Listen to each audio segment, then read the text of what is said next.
Okay, so fifth question यहाँ पे देखते हैं। फिफ्थ क्वेश्चन में आपको बोला गया है an aeroplane can carry maximum of 200 passengers. A profit of 1000 is made on executive class and a profit of 600 is made on each economy class ticket। यानी दो कैटेगरीज हैं आपके पास, एक एग्जेक्टिव एक इकोनॉमी क्लास।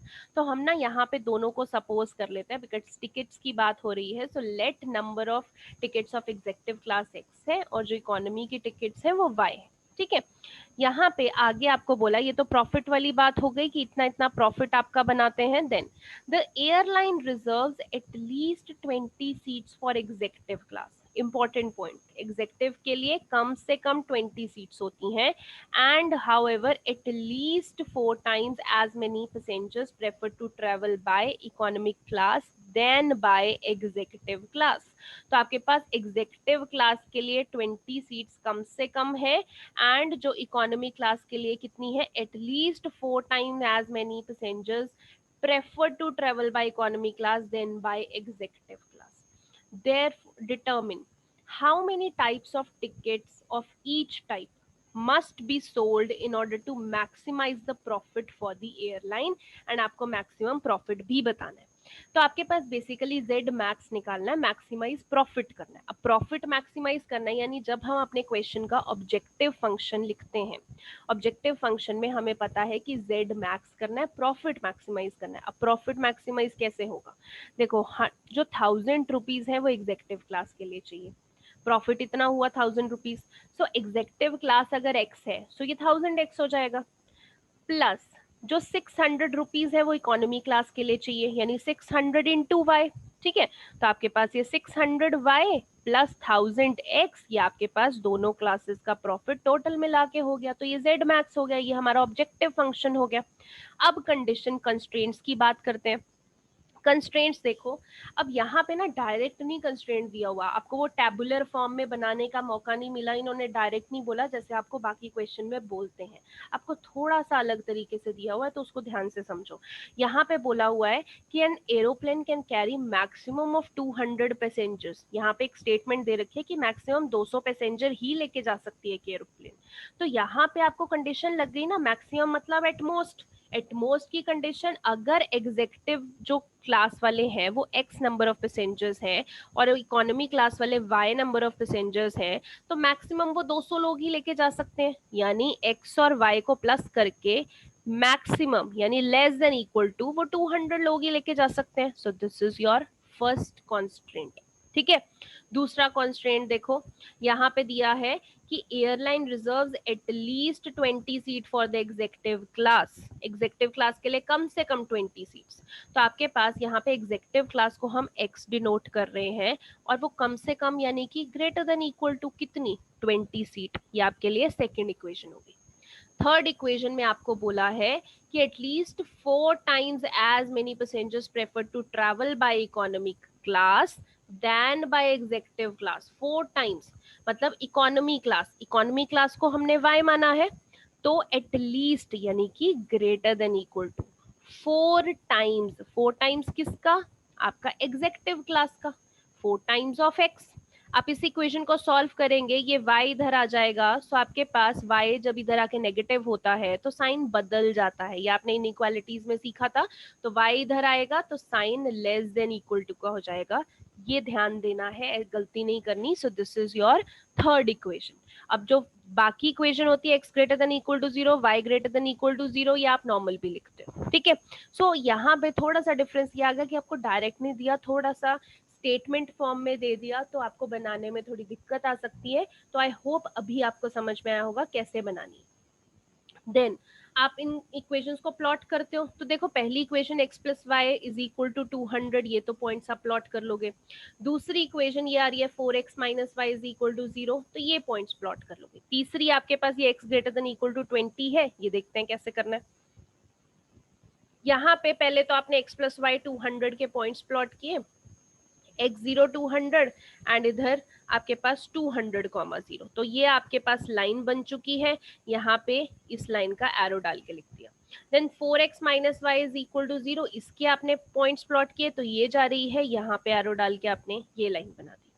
अब यहाँ पे जो थर्ड इक्वेशन थी x greater than equal to 20, तो यहाँ पे x इज इक्वल टू 20 की बेसिकली इक्वेशन बनी। तो यहाँ पे ये रहा x इज इक्वल टू 20, तो ये पूरी स्ट्रेट लाइन चले जाएगी y के पैरेलल।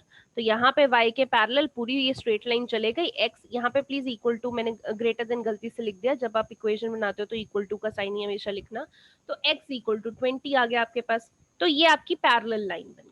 ठीक है, तो अकेली ऐसे आएगी तो घबराना नहीं है, क्या है, आप x इज इक्वल टू 20 करेंगे तो पैरेलल टू y एक्सिस बन जाएगा। देन अब फिजिबल रीजन की बात करते हैं, पहली इक्वेशन चेक करेंगे। इधर 0 0 डाला, 0 लेस देन 200 ट्रू है, यानी कि जो ये आपकी ये लंबी लाइन जा रही है इसके नीचे हम कुछ भी शेड कर सकते हैं, 0 0 की तरफ कुछ भी शेड कर सकते हैं। देन दूसरा 4x minus y less then 0। अब जब ऐसी कंडीशन आ जाती है ना, यहाँ पे जैसे आपके पास 4x minus y less than equal to 0, 0 0 डाला तो 0 लेस देन इक्वल टू 0, यानी 0 इक्वल टू तो आ रहा है, तो ये केस आपके पास ट्रू हो गया। अब जब ट्रू हो जाता है तो आपको कई बार समझ नहीं आता कि किधर को हमने करना है। जैसे आपके पास ये जा रही है 4x माइनस वाई, आपके पास जा रही है, ये लाइन है, तो इस लाइन के ये जैसे लाइन आगे ओरिजिन से ही जा रही है। तो एक मैं आपको छोटा सा तरीका बता देती हूँ, ट्रू में भी कई बार बच्चों को समझ नहीं आता कि कैसे करना है। तो अगर देखो आपके पास इक्वेशन इस फॉर्म में आ रही है, ax plus B y greater than, तो जो भी लाइन होगी उसके डाउनवर्ड शेड कर देना। अगर आपके पास ax plus B Y less than आ रही है तो जो भी लाइन होगी उसके अपवर्ड शेड कर देना। ठीक है, अब आपके पास यहाँ पे देखिए क्या कंडीशन थी, लेस देन। जब लेस देन आ रहा है तो हमने अपवर्ड शेड करना है, तो जो आपकी ये लाइन थी इसके ऊपर ऊपर शेड होगा। ये एक लौता तरीका नहीं है ऐसे शेडिंग करने का, दूसरा तरीका भी मैं बताती हूँ। दूसरा क्या है कि आप इस लाइन के, ये जो लाइन जा रही है इसके या तो इधर वाला कोई भी पॉइंट चेक कर लो डाल के, या इधर वाला डाल के चेक कर लो। अब जब आप इधर वाला डालोगे ना वो आपका फॉल्स आ जाएगा, अगर आप इस लाइन के इधर डाल के देखोगे तो आपका ट्रू आ रहा होगा, तो वैसे भी आपको पता चल जाएगा। ठीक है, दोनों में से कोई भी समझ में आए कर लेना। तीसरा आपके पास यहाँ पे इक्वेशन डालते हैं, x की जगह अगर हम 0 डालते हैं, 0 ग्रेटर देन इक्वल टू 20, ये तो फॉल्स हो गया। तो यानी कि जो आपकी स्ट्रेट लाइन जा रही है ये इसके हम इधर नहीं शेड कर सकते हैं, लेफ्ट में 0 की तरफ नहीं कर सकते हैं, तो हम इसके राइट में ही करेंगे। ठीक है, अब जहां पे ये तीनों चीजें कर रही हैं इंटरसेक्ट, क्योंकि ये वाली लाइन के सिर्फ इधर ही जा सकते हैं, ये वाली लाइन के ऊपर ही जा सकते हैं, x इक्वल टू 20 के राइट ही जा सकते हैं, यानी this is your feasible region. तो आपके पास ए बी सी ये आपके पास फिजिबल रीजन हो जाएगा। तो ये फिजिबल रीजन आपने शेड कर देना है। शेड करने के बाद आप जो करते हो वही यहाँ पे क्वेश्चन में देखिए, मैक्सिमम प्रॉफिट है। शेड करने के बाद आप कॉर्नर पॉइंट्स निकालते हो, कॉर्नर पॉइंट्स के बाद जेड निकालते हो, जेड मैक्स निकालते हो, जेड मैक्स आपने वैल्यू बता देनी है। तो वो मैंने आपको यहाँ पे नहीं करके बताया, आई जस्ट थॉट कि यहाँ पे आपको शेडिंग करने में थोड़ी प्रॉब्लम आएगी, इसीलिए मैंने आपको शेडिंग मैम, करके। हाँ जी बोलिए।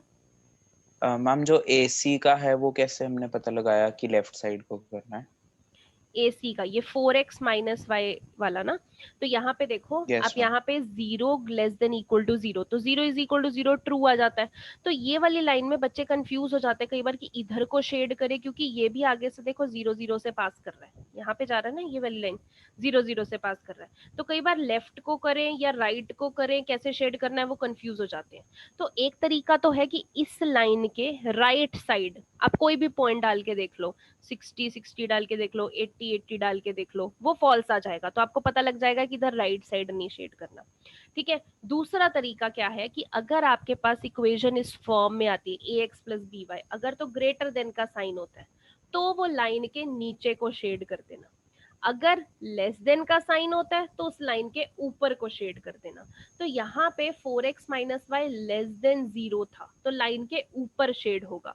तो ये जा रही है आपकी लाइन, तो इस लाइन के नीचे ये हुआ और ऊपर ये हुआ, तो इसलिए हमने इधर ऊपर शेड किया है।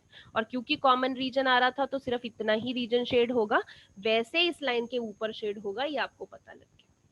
Okay, yes ma'am. चलिए सो आपके इससे आगे कॉर्नर पॉइंट्स निकाल के जेड मैक्स निकालना है, वो आपका काम है। मैं हर क्वेश्चन में ये छोड़ रही हूँ बिकॉज आपकी प्रैक्टिस बहुत ज़रूरी है। यहाँ पे ग्राफ में आपको प्रॉब्लम आ सकती थी, इसलिए मैंने बना के आपको बता दिया, अदरवाइज ग्राफ भी आप खुद ही बनाते हो क्योंकि प्रैक्टिस के लिए ज़रूरी है। इस क्वेश्चन में है क्या, इस चैप्टर में पूरे है क्या, ग्राफ्स ही तो है। ग्राफ्स ही ना बनाने आए तो कुछ भी नहीं आएगा। एंड बहुत आसान है, अगर आ गए तो मान लीजिए 6 नंबर का क्वेश्चन आएगा, डन, बिल्कुल ऐसा ही आएगा आपके पास। तो बहुत स्कोरिंग है ये। नेक्स्ट हम आ जाते हैं उसके बाद 6th क्वेश्चन पे। अब 6th क्वेश्चन आ जाता है आपका ट्रांसपोर्टेशन का क्वेश्चन। अब इस क्वेश्चन में बच्चों को प्रॉब्लम आती है, तो ध्यान से समझो। आपके पास दिया है 2 godowns A and B have grain capacity of 100 quintal 50 quintal. They supply to 3 ration shops D, E and F whose requirements are this. The cost of transportation per quintal from the godowns to the shops is given. ये cost दे रखी है. How should the supplies be transported in order that the transportation cost is minimum? What is the minimum cost? Transportation cost कैसे minimum हो सकती है और minimum cost क्या होगी वो बताना है, यानी कि आपको जेड मिनिमम निकालना है, ये तो पता लग गया। अब ये ट्रांसपोर्टेशन की बात कर रहे हैं तो समझ लो ये ट्रांसपोर्टेशन का क्वेश्चन है। अब इसको इंफॉर्मेशन को लिखना कैसे है वो देखो। आपके पास दो मेन चीजें हैं ए एंड बी, और वो 100 क्विंटल और 50 क्विंटल की हैं। तो यहाँ पे मैंने सबसे पहले ये बॉक्स बनाया ए एंड उसके बाद बॉक्स बनाया बी। ये 100 क्विंटल है, ये 50 क्विंटल है, ठीक है। पूरे को देख के अभी कंफ्यूज मत हो जाओ, जो इन्फॉर्मेशन मैं बता रही हूँ बस उसी पे कॉन्सेंट्रेट करो, ठीक है। देन आपके पास दे सप्लाई टू 3 राशन शॉप्स। ये जो ए एंड बी दो दुकानें हैं, जो ये दो बड़े बड़े गोडाउन है, ये 3 राशन शॉप्स को सप्लाई करते हैं, डी, ई एंड एफ। तो मैंने यहाँ पे बीच में D, E and F 3 ration shops बना दी, क्योंकि ए भी इन्हें सप्लाई करता है, बी भी इन्हें सप्लाई करता है। देन इन राशन शॉप्स की रिक्वायरमेंट क्या है, 60, 50 एंड 40 क्विंटल। तो मैंने लिख दिया डी के नीचे 60 क्विंटल, ई के नीचे 50 और एफ के नीचे 40 क्विंटल।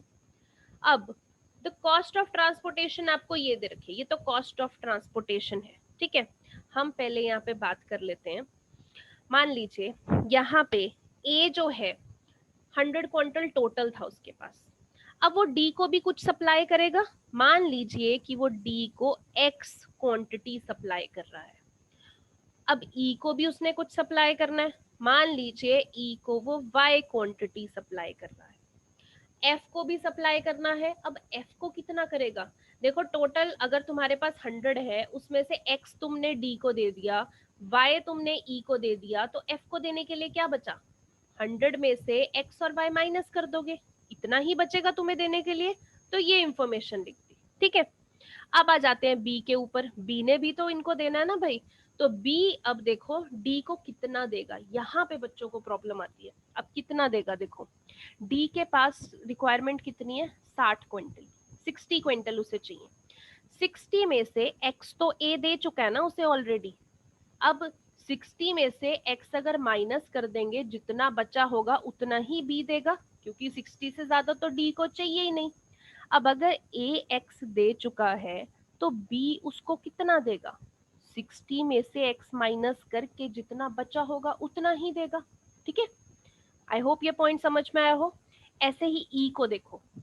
अब e को टोटल चाहिए 50 क्विंटल, उसमें से y तो क्विंटल दे चुका है a, तो b से कितना चाहिए उसे, जितना 50 में से y माइनस करके बचेगा उतना ही b उसे देगा, क्योंकि e को 50 क्विंटल से ज्यादा नहीं चाहिए। a ने उसे ऑलरेडी y दे दिया, तो b उसे कितना देगा, 50 में से y देगा माइनस करके। देन f के पास देखो, a ने ऑलरेडी f को 100 minus x minus why they दिया है, और f को कितना चाहिए, सिर्फ 40 क्विंटल चाहिए। अब 40 में से अगर उसके पास 100 माइनस एक्स माइनस वाई आ चुका है, तो बाकी बचा हुआ ही उसको b से लेना पड़ेगा। तो b उसको कितना देगा, 40 में से माइनस किया 100 माइनस एक्स माइनस वाई, यानी इसको सॉल्व करोगे तो x प्लस वाई माइनस 60 ही b उसे देगा, ठीक है। आई होप आपको ये तीनों कंडीशन समझ में आई होंगी कि बी, डी, ई और एफ को कितना कितना दे रहा है, ओके। अब आ जाते हैं, हमने क्वांटिटी की तो बात कर ली, कॉस्ट की बात करते हैं जो टेबल में दे रखी है। टेबल में बोला है कि ए डी को कितना दे रहा है, यहाँ पे ट्रांसपोर्टेशन कॉस्ट पर क्विंटल है, 6 रुपीज पर क्विंटल दे रहा है, ठीक है। और ए ई को 3 रुपीज पर क्विंटल दे रहा है, ए एफ को 2.50 पर क्विंटल दे रहा है। तो हम यहाँ पे लिख लेते हैं ए डी को 6 रुपीज पर क्विंटल, ए ई को 3 rupees per quintal, A F को 2.50 पर क्विंटल। ऐसे ही बी की बात कर लेते हैं, बी डी को 4 रुपीज पर क्विंटल दे रहा है, ई को 2 रुपीज और एफ को 3 रुपीज। तो यहाँ पे लिख लेते हैं बी डी को 4 रुपीज दे रहा है और ई को 2 रुपीज में दे रहा है और एफ को 3 रुपीज में दे रहा है।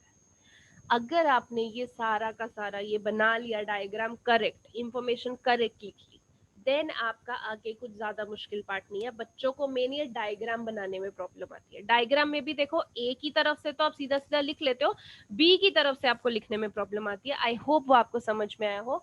नहीं भी समझ आए तो रिकॉर्डिंग अच्छे से पॉज करके प्लीज इस पार्ट को दोबारा देखना, क्योंकि ये बहुत इंपॉर्टेंट है। देन अब आते हैं हमारे ऑब्जेक्टिव फंक्शन पे। अब देखो वो तो क्वेश्चन में ही बोला कि आपको मिनिमम निकालनी है, यहाँ पे बोला ना मिनिमम ट्रांसपोर्टेशन कॉस्ट निकालनी है, तो जेड मिनिमम निकालना। अब मिनिमम कैसे निकालेंगे ट्रांसपोर्टेशन कॉस्ट, देखो अब ये इस तरीके से पूरा सभी के लिए लिखना पड़ेगा। पहले ए की तरफ से लिखते हैं, ए 6 रुपीज पर क्विंटल दे रहा है, तो टोटल क्वांटिटी एक्स है, तो कितना हो जाएगा 6x प्लस 3 रुपीज वाई के लिए दे रहा है तो 3y, इधर 2.50 rupees 100 minus x minus Y के लिए दे रहा है तो 2.50 into 100 minus x minus y, plus अब बी के लिए भी तीनों चीजें लिखो। बी के लिए देखो 4 रुपीज दे रहा है 60 माइनस एक्स के लिए, तो 4 into 60 minus X. Then 2 rupees दे रहा है 50 माइनस वाई के लिए, then 2 into 50 minus Y. Then 3 rupees दे रहा है एक्स प्लस वाई माइनस 60 के लिए, then 3 into X plus Y minus 60। उसके बाद क्या करना है, आप सारी ब्रैकेट्स को इधर मल्टीप्लाई करेंगे, तो ये मैंने मल्टीप्लाई कर दिया, ये नॉर्मल कैलकुलेशन है। देन आप x में x ऐड करो, y में y ऐड करो, कांस्टेंट में कांस्टेंट ऐड करो, तो ये आपके पास z मिनिमम की इक्वेशन बन जाएगी, ठीक है। देन आपके पास आ जाता है सब्जेक्ट टू कंस्ट्रेंट। अब कंस्ट्रेंट क्या है आपके पास, नॉर्मल कंस्ट्रेंट तो आपको पता है x greater than equal to 0, y greater than equal to 0, ये आपके पास नॉर्मल कंस्ट्रेंट है, ठीक है।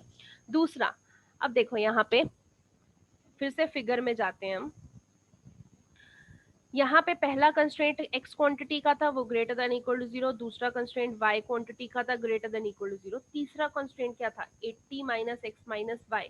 देखो कोई भी क्वांटिटी है वो 0 से बड़ी ही होगी, तो 80 माइनस एक्स माइनस वाई ये भी आपके पास कंस्ट्रेंट है, तो ये ग्रेटर देन इक्वल टू 0 होगा।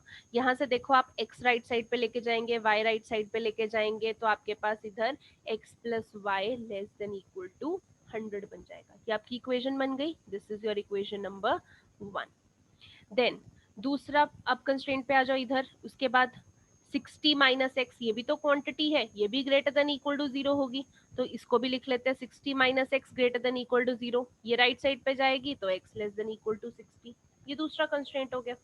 तीसरे पे बात करते हैं, इधर 50 माइनस वाई क्वांटिटी चल रही है, क्वांटिटीज को देखना सिर्फ, 50 माइनस वाई क्वांटिटी चल रही है, तो आप कैसे लिखेंगे कि 50 minus y greater than equal to 0 होगी, क्वांटिटी कांट बी नेगेटिव, तो यहाँ से y दूसरी साइड जाएगा, y less than equal to 50। Then last आपकी quantity x plus Y minus 60, तो ये भी ग्रेटर देन इक्वल टू 0 होगी। यहाँ पे 60 राइट साइड पे जाइए, x plus y greater than equal to 60। तो ये आपकी 4 इक्वेशंस बन गई। अब इन 4 इक्वेशंस को प्लॉट कीजिए। प्लॉट करना आपको आता ही है। दो जो मेन इक्वेशन थी उनके पॉइंट्स निकालने की जरूरत थी आपको, उनके पॉइंट्स निकालिए। तो दो इक्वेशन के तो देखो पॉइंट्स निकाले, एक इक्वेशन ये जा रही है और दूसरी ये जो आपकी फर्स्ट इक्वेशन है x plus y is equal to 100, और ये आपके पास दूसरी इक्वेशन है x plus y is equal to 60। Then तीसरी इक्वेशन आपके पास यहाँ पे देखो कौन सी है, y इक्वल टू 50।